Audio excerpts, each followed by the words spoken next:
بسم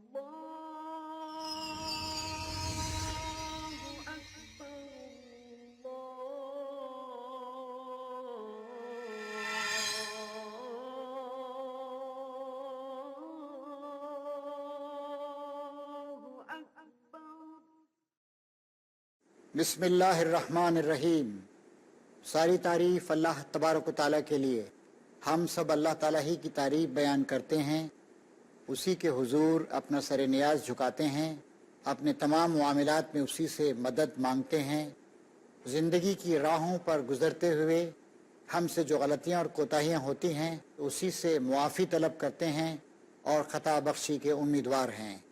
اللہ تعالیٰ کی بے حد و حساب اور بہترین رحمت نازل ہوں اس کے نبیوں اور رسولوں پر، جو لوگوں کو خدا سے آگاہ کرانے کے لیے، راہ حق کی طرف بلانے کے لیے اور زندگی کے اندھیروں سے نکال کر نور مبین کی طرف لانے کے لیے دنیا کے مختلف زمانوں میں تشریف لاتے رہے۔ خاص طور پر نبی آخر الزماں، سارے نبیوں کے سردار، خاتم الانبیاء سیدنا محمد صلی اللہ علیہ وسلم پر اللہ تعالیٰ کی بہترین رحمت نازل ہوں۔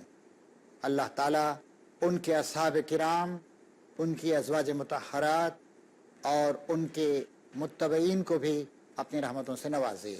قابل احترام ناظرین، زندگی ترقی کی دوڑ میں آگے اور آگے بڑھتی جا رہی ہے۔ انسان نت نئی ایجادات کر رہا ہے، نئے نئے طور طریقے اپنا رہا ہے۔ بہت وسائل انسان نے پیدا کیے ہیں، ہزاروں قسم کے کھانے ہیں، سووں قسم کے بسکٹ ہیں، سووں قسم کی خوشبوئیں ہیں، طرح طرح کی سواریاں ہیں، پروڈکشن پہ پروڈکشن ہو رہا ہے۔ اس کے باوجود ہم دیکھتے ہیں کہ انسانوں کے سماجی مسائل پیچیدہ سے پیچیدہ تر ہوتے چلے جا رہے ہیں۔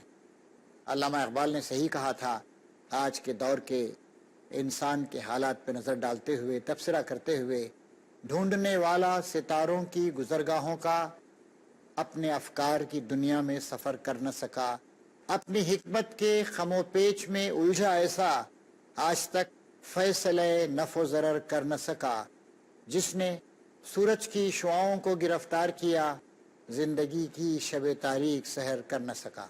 چنانچہ انسان پیچ در پیچ مسائل کا شکار، سیاسی مسائل ہیں، معاشی مسائل ہیں، سماجی مسائل ہیں، خاندانی مسائل ہیں، انفرادی مسائل ہیں، نفسیاتی مسائل، اور مغرب میں خدا سے بیزار ہو کر، خدا کا انکار کر کے اور صرف اپنے آپ پر بھروسہ کر کے۔ اپنے آپ پہ بھروسہ بری بات نہیں ہے، بشرطیکہ کہ وہ بھروسہ خدا کے بھروسے کے تحت ہو، لیکن خدا کا انکار کر کے جو آدمی اپنے آپ بھروسہ کرتا ہے، اپنے اصولوں کو اتنا زیادہ اعتماد ظاہر کرتا ہے، اپنے فلسفے بگار تارتا ہے، اس کے نقصانات اب دیکھ رہے ہیں۔ اقبال نے بھی کہا تھا، تمہاری تہذیب خود اپنے خنجر سے آپ ہی خودکشی کرے گی، جو شاخ نازک پہ آشیانہ بنے گا ناپائیدار ہوگا۔ چنانچہ آج کل ہم مغرب میں دیکھ رہے ہیں، خاندان کا نظام تتر بتر ہوتا جا رہا ہے، اور وہ مصیبتیں اب مشرقی ملکوں میں بھی آ رہی ہیں۔ مغربی ملکوں میں ہم دیکھتے ہیں کہ عورت و مرد ناجائز طریقے سے تعلقات قائم کرتے ہیں۔ وہاں کے زوالوجسٹ ہمیں بتاتے ہیں کہ لڑکیاں اور لڑکے بہت پہلے بالغ ہو رہے ہیں۔ اتنے ہیجانات اور اتنے ایجیٹیٹنگ تھنگس سماج میں پھیلے ہوئے ہیں کہ وہ وقت سے پہلے بالغ ہو جا رہے ہیں، جبکہ ان کا بدن اس قابل نہیں ہے کہ وہ بلوغ کے کام کر سکیں، لیکن ذہنی لحاظ سے وہ بہت جلدی بالغ ہو جا رہے ہیں۔ ابھی وہ تعلیم بھی مکمل نہیں کر پاتے، ڈیٹنگ شروع ہو جا رہی ہے، بدکاریاں شروع ہو جا رہی ہیں، طرح طرح کے مسائل پیدا ہو رہے ہیں۔ آدمی کو شادی کرنے کے لیے خاص حد تک جانے کے بعد ہی شادی کر سکتا ہے۔ اگر وہ بدکاریاں ایسے باہر شروع کر دے تو سارا سماجی نظام ڈھانچہ ٹوٹ جائے گا۔ چنانچہ مغرب میں کئی ایسے ممالک ہیں جہاں پر ناجائز اور حرامی بچے حلالی بچوں سے زیادہ ہو چکے ہیں، طلاقوں کی کثرت ہے، اتنے زیادہ جنسی مواقع حاصل ہونے کے باوجود بدکاریاں ہو رہی ہیں، ریپ ہو رہا ہے، ریپ کے لیے قتل کیا جا رہا ہے۔ ہمارے ملک میں بھی مصیبت آ گئی۔ مثلا دیکھیے کہ ہمارے ملک میں ہمارے ایکٹر اور ہمارے ایکٹریسیں کیا کر رہے ہیں، کیا دکھا رہے ہیں۔ وہ ایک عورت کو کس طرح ننگا کر کے پیش کیا جا رہا ہے، نیم برہنہ کر کے پیش کیا جا رہا ہے، اور اس کی وجہ سے سماجی رشتے ٹوٹ رہے ہیں، شوہر و بیوی کے تعلقات خراب ہو رہے ہیں، ماں باپ کا احترام، بزرگوں کا احترام گھٹ رہا ہے، بچوں